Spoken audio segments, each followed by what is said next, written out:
भारत के कोने कोने तक लोगों की पहुंच आसान बनाने के लिए ट्रांसपोर्टेशन पर जोर दिया जा रहा है। खासकर हाई स्पीड ट्रैफिक और यात्रा के समय को कम करने के लिए बुनियादी जरूरत की सड़कों से आगे बढ़कर रफ्तार के मुफीद एक्सप्रेसवे का ताना बाना तैयार किया जा रहा है। एक नज़र फेरें तो आंकड़े कहते हैं कि साल 2017 में असल में लाई गई भारतमाला परियोजना के तहत देश भर के 550 जिलों में तकरीबन 65,000 किलोमीटर लंबाई के हाईवे और एक्सप्रेसवे के जाल को फैलाया गया है। इसमें देश के सबसे लंबे एक्सप्रेसवे होने का गौरव दिल्ली मुंबई एक्सप्रेसवे को प्राप्त है, जो कि कुछ महीनों में निर्माण की आखिरी बुनियाद को पूरी कर लेगा। 1350 किलोमीटर लंबे इस एक्सप्रेसवे में 7 राज्यों की धीमी यात्रा गति को रफ्तार के पहिए सौंप दिए हैं। फिलहाल एमपी के 245 किलोमीटर के हिस्से पर ट्रैफिक शुरू कर दिया गया है।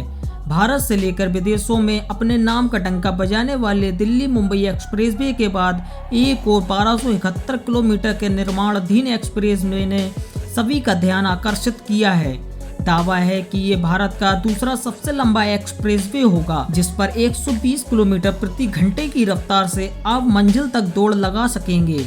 यह दक्षिण को पश्चिम से जोड़ने का काम करेगा। आइए जानते हैं एक्सप्रेसवे कहां से शुरू होकर कहां तक जाता है और इससे किन राज्यों को सीधे तौर पर फायदा होगा। आप सोच रहे होंगे कि दिल्ली मुंबई एक्सप्रेसवे को टक्कर देने के लिए किन नए एक्सप्रेसवे की बात हो रही है।